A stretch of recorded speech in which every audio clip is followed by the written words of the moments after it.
qu'il y a du flou, Marie-Noëlle Lienemann, du côté de la majorité et du gouvernement sur ces questions-là? Ah ben ça, il est clair que le président de la République a dit qu'il souhaitait s'exprimer et on attend. Et on attend dans un climat qui est quand même un climat qui n'est pas très positif. Parce qu'on voit... Climat de tension. Voilà, et de climat de tension sociale et en plus de flottement idéologique de la part du président de la République. Il n'y a pas que lui. Sur un cas, absolument. À la gauche aussi. Exactement. Sur un cas comme l'affaire Mila, on voit bien un certain flottement des pouvoirs publics. Alors moi, je voudrais d'abord dire à mon collègue Philippe Bas, puisque je suis sénatrice, on va avoir des débats peut-être intéressants au Sénat, parce que écrire dans la Constitution que la règle commune, déjà qui n'existe pas en termes de droit, c'est la loi. Hein. Pourquoi la règle commune? La loi doit s'appliquer et que nul ne peut y déroger en raison de son truc. Non seulement c'est pas nécessaire, mais tous les gens que vous n'avez pas mis dans les dérogations auraient potentiellement la possibilité d'y déroger. C'est-à-dire qu'en droit, quand vous dites la loi, personne ne saurait déroger à la règle commune en raison de ses convictions religieuses. On va revoir le texte. Ça voudrait dire que, par exemple, au nom du genre, on peut s'en exonérer. Vous voyez, en termes de droit, si vous commencez à mettre des limites dans l'obligation de respecter la loi... C'est-à-dire qu'il faut tout préciser, d'accord. Voilà, et c'est pour ça que... On entre dans un cercle infernal. Et là, c'est une absurdité. La Constitution est claire. Alors, je le dis, moi, je voudrais faire une proposition. Je pense que c'est la fuite en avant, ce débat. La réalité, c'est qu'il y a des problèmes.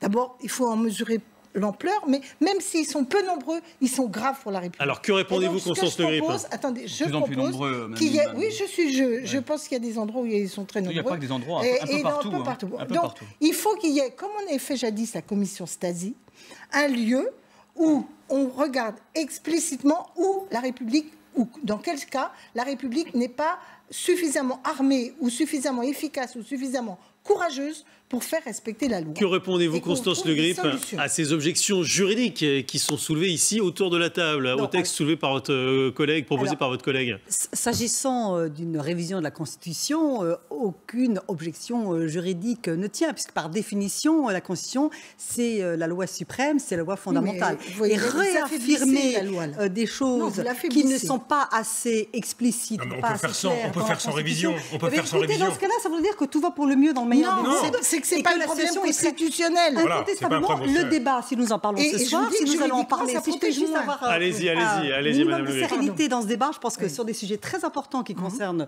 beaucoup notre pays aujourd'hui et demain et qui intéressent de près nos compatriotes, un débat un peu serein entre les grandes familles politiques n'est pas de trop. Alors, allez-y. Je pense qu'on parle de ce sujet parce qu'il y a effectivement cette initiative sénatoriale et moi je veux rendre hommage au travail de Philippe Bas, de Bruno Retailleau, d'Hervé Marseille, donc c'est la droite et le centre réunis au Sénat qui remettent le sujet sur la table parce qu'effectivement les atermoiements de l'exécutif depuis le discours du chef de l'État devant l'Association des maires de France le 19 novembre jusqu'à ses vœux, encore une interview récente au retour de l'État d'Israël, on a eu des paroles et des il procrastine il procrastine sur le sujet. Complètement. Et donc à un moment ou à un autre, il faut effectivement mettre le sujet sur la table, faire des propositions précises, textuelles, et lancer le débat, seront de nature à relancer le débat. Alors que la rédaction ne soit peut-être pas totalement juridiquement... Je rappelle que Philippe Bas est quand même un fin juriste, président de la commission des lois, enfin politique aussi, on peut être à la fois juriste et politique. C'est souvent intéressant de combiner les deux, qu'on puisse débattre et trouver à améliorer, à modifier, etc. Mais au moins, le débat est relancé fortement. Je rappelle que Xavier Bertrand et Bruno Retailleau, il y a environ 2 mois, avaient proposé une loi ordinaire pour essayer de contrer la menace réelle de listes communautaristes aux élections municipales. Ils ont été reçus par Christophe Castaner, qui leur a fait quelques paroles aimables. Et puis après, pchit, plus rien. Donc on attend toujours. Au moins, le débat est relancé. Il y a un acte fort. Débat dont on voit qu'il est toujours aussi enflammé, notamment au travers de l'affaire Mila, qu'on a commencé à évoquer autour de ce plateau et qu'on va retrouver dans quelques instants. À tout de suite. À évoquer cette interview donnée en exclusivité par Mila à l'émission Quotidien. Mila, c'est cette adolescente qui avait insulté l'islam et qui est aujourd'hui déscolarisée, qui a été menacée de viol, de mort. Il n'y a toujours pas de solution dans cette histoire. Et elle a choisi ce soir de s'exprimer, ce qui a un peu surpris tout le monde, à visage, vous le voyez ici, à visage découvert. Je me suis dit qu'il fallait vraiment que je m'exprime, que je prenne la parole par rapport à tout ça. Et à visage découvert parce que j'ai En fait, j'ai toujours été un personnage un peu public sur les réseaux sociaux et donc il y a déjà beaucoup de gens qui connaissent mon visage et la vidéo a beaucoup circulé, enfin pas besoin de le préciser. Elle a été diffusée à la télévision floutée, mais sur les réseaux sociaux, elle était non floutée. C'est ça. C'est ça. Et je me suis dit que ça me ferait pas plus de mal d'être à la télé et en plus, j'ai pas à me cacher parce que je le sais, j'ai rien fait de mal. Je n'ai pas à me cacher, a dit Mila ce soir. Quant à ses propos, a-t-elle des regrets à exprimer? Alors elle dit qu'elle n'a pas de regrets, même si en fait elle a des regrets sur la forme. Elle le dit évidemment avec ses mots. Écoutez. Deux choses que je regrette dans cette histoire. C'est de l'avoir dit d'abord sur les réseaux sociaux parce que je n'avais pas mesuré l'ampleur que ça pourrait prendre. Et c'est de l'avoir dit d'une manière aussi vulgaire parce que j'aurais pu argumenter, j'aurais pu... Vous regrettez la vulgarité? Je regrette la vulgarité, c'est ça. Est-ce que vous auriez pu dire ces mots sur une autre religion? Bien sûr. Est-ce que vous la soutenez ou pas? Est-ce que vous êtes mis là les uns les autres à 100%, oui ou non? Marie-Noëlle Lienemann. On n'a pas été mis là. Elle a le droit de dire ce qu'elle a dit. Elle n'a pas fait le moindre crime, peine, etc. Sa liberté d'expression, elle n'est pas en défaut par rapport à la loi de la République. Et la République doit la défendre. Parce qu'on ne peut pas accepter que quelqu'un... À 100%, sans réserve. Quoi qu'elle ait dit, sur le fond, comme disait Voltaire, même je suis en total désaccord, je vous soutiens. Bon, moi, je n'aurais jamais dit des choses de cette nature, sous cette forme. Mais en tout cas, elle a le droit de le dire. Elle l'a fait, on doit la défendre. On ne peut pas accepter. Et moi, j'en veux au ministre de l'Éducation nationale. Comment on peut accepter qu'une jeune fille, c'est une jeune fille de 16 ans qu'on n'arrive pas à la rescolariser. Elle a dit ce soir qu'elle se sentait très soutenue par l'Éducation nationale et par son ministre, pour juste préciser les choses. Et elle a dit qu'ils essayaient vraiment de trouver une solution. Voilà, mais trouver une solution, je m'excuse, mais quand même dans l'Éducation nationale, on n'a pas besoin d'attendre 10 ans ou X jours pour trouver des solutions. Soit elle est rescolarisée dans le même endroit et on la protège, soit avec elle, on trouve un établissement qui correspond à son attente. On se penchera sur les solutions tout à l'heure. Que vous a inspiré, Julien Audoul, le fait de la voir comme ça, visage découvert, ce qui est assez courageux vu le contexte. Je suis vraiment admiratif de son courage, de cet aplomb qu'elle a à 16 ans. Je trouve ça vraiment impressionnant, compte tenu de la pression qu'elle subit et des persécutions qu'elle subit. Sa déscolarisation, cet emballement médiatique, je trouve ça vraiment impressionnant. Évidemment qu'il faut qu'elle assume. Il faut arrêter de s'excuser, tout simplement d'être dans notre bon droit, parce que la loi française elle peut s'excuser, ce qu'elle a fait d'ailleurs sur la vulgarité des propos. Elle a nuancé, mais ça, elle peut le faire. Mais en tout cas, au pays de Voltaire, on ne doit pas s'interdire de choquer. Voilà. Et on peut critiquer, encore une fois, toutes les religions, y compris l'islam. L'islam n'est pas une religion au-dessus des autres. L'islam n'est qu'une opinion, il faut le rappeler. Les religions sont des opinions, et les opinions, elles sont critiquables. Elles sont critiquables avec vulgarité, avec mépris, avec tous les mots que l'on souhaite, en tout cas. Mais la loi française est de notre côté. Et il va falloir une bonne fois pour toutes que les musulmans, les Français de confession musulmane qui aujourd'hui entretiennent un flou et essayent finalement de concurrencer nos lois et de réécrire en quelque sorte notre législation, qui comprennent bien qu'en France, on a le droit. Et que chez nous, c'est pas le Pakistan. Chez nous, on peut critiquer leur religion. Chez nous, on peut critiquer le Coran. Chez nous, on peut critiquer le voile islamique. Chez nous, on peut critiquer le halal. Et on ne doit pas être menacé de mort pour autant. J'ai bien compris que pour beaucoup, y compris le ministre de l'Intérieur, l'islam est une religion de paix. Mais je constate que malheureusement, l'islam est la seule religion que l'on ne peut pas critiquer sous peine d'être menacé de mort. Renaud Pila, il y a eu du retard à l'allumage sur le plan politique dans cette affaire. Oui, il y a eu du retard à l'allumage puisque ça a 10 jours, 15 jours. Ouais. Ça a commencé sur les réseaux sociaux, bien sûr, puisque Mila s'est exprimée sur les réseaux sociaux. Puis il y a eu des journalistes dans les médias. Mais du côté politique, il y a eu quelques élus. Mais au départ, il y a eu un grand retard comme si finalement ça passait à travers les radars à gauche parce que il y a eu beaucoup de lâcheté à gauche. Il y a eu beaucoup de lâcheté au début chez les écologistes. Yannick Jadot ce matin sur LCI a été très clair, mais où étaient au début les grandes voix très clair, disons-le, pour la soutenir. Pour la soutenir, bien sûr, pour la soutenir. Mais où étaient les grandes voix de gauche? On est quand même dans la culture. Il y a eu du flottement aussi du côté du gouvernement. Mais il y a eu, bien sûr, mais je veux dire, à gauche, c'est quand même la République. Non, mais à gauche, la République et la défense des valeurs républicaines.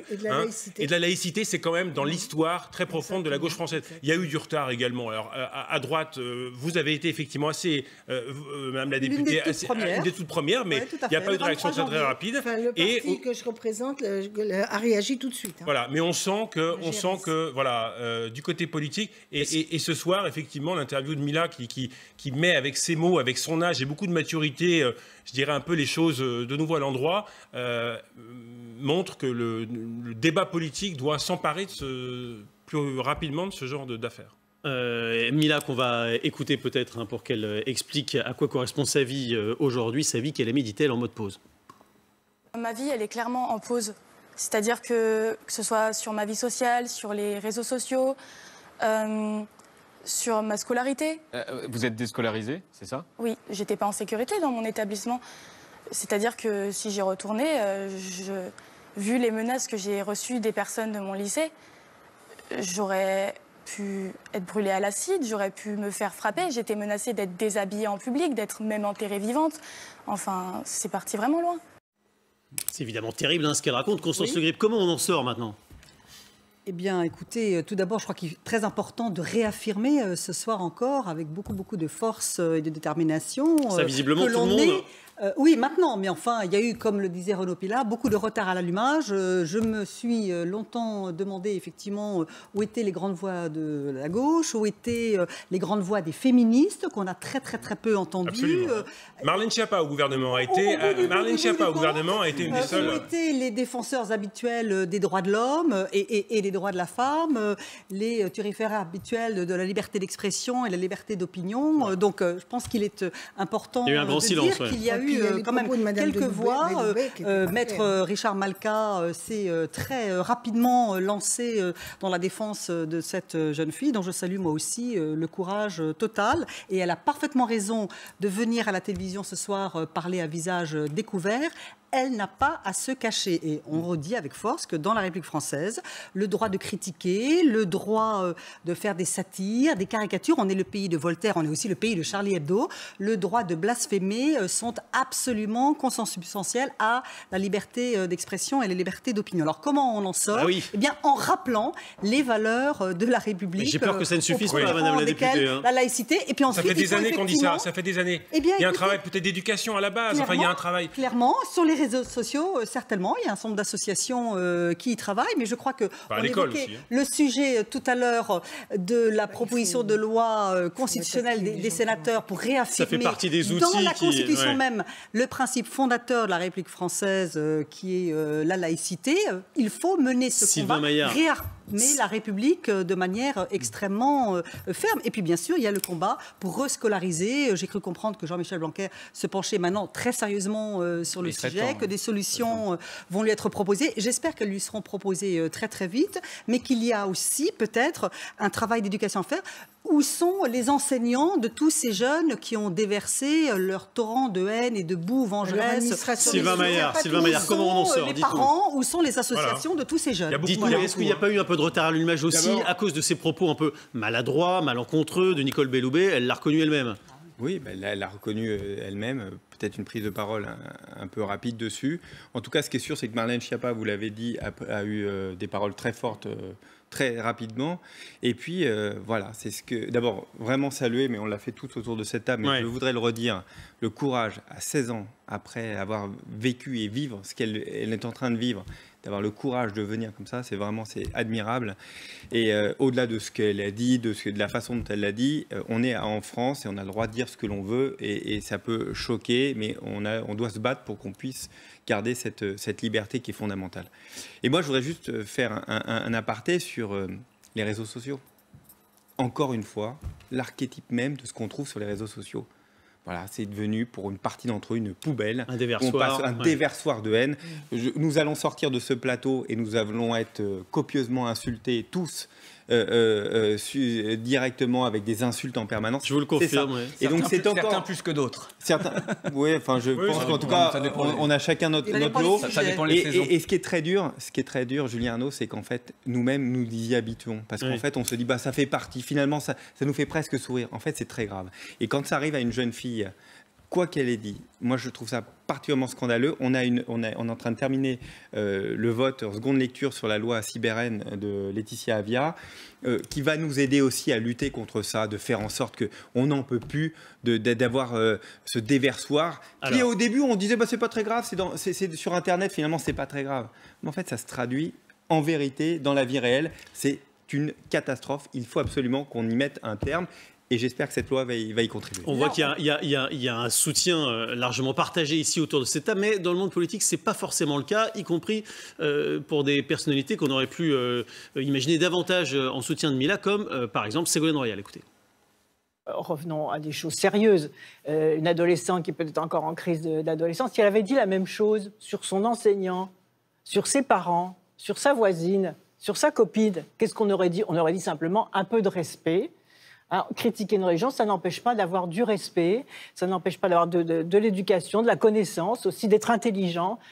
Alors, des commentaires qui ont suscité là aussi un torrent de polémique. Elle a voulu préciser un peu les choses sur Facebook aujourd'hui, mais sans changer le fond de ce qu'elle a exprimé. Elle dit simplement le déferlement de haine de l'extrême droite, dit-elle, et les flèches empoisonnées de ceux qui s'arrogent le monopole de la vertu. Voilà ce qu'elle a souhaité dénoncer. Que lui dites-vous, Marie-Noëlle Lienemann? Moi, je trouve ça consternant. Oui. Parce qu'il faut avoir un peu de discernement, surtout quand on prétend pouvoir être président de la République. Le discernement, c'est que cette jeune fille n'a pas mis en cause des personnes. Elle n'a pas insulté des gens, elle n'a pas manqué de respect envers quiconque. Elle a critiqué de manière, c'est son choix, une religion, une opinion, un point de vue. C'est totalement légal dans ce pays. C'est même un peu intrinsèquement lié à ce que nous sommes. Parfois avec des choses qui nous irritent. On est les premiers à recevoir ce genre. Il ne s'agit pas de trucs. Il n'y a pas d'irrespect contre les personnes et il n'y a pas de délit. Alors, on aimerait que tout soit policé et autres. Et j'aimerais aussi que Mme Royal le soit parfois un peu plus et un peu plus davantage. Parce que là, elle n'a pas de discernement. Et ce qui m'ennuie, ce n'est pas tellement la position de Mme Royal, c'est qu'on en arrive à dire la gauche, mais il y a plein de gens de gauche qui ne sont pas d'accord avec ça. Mais on ne les a pas entendus tant que ça. Mais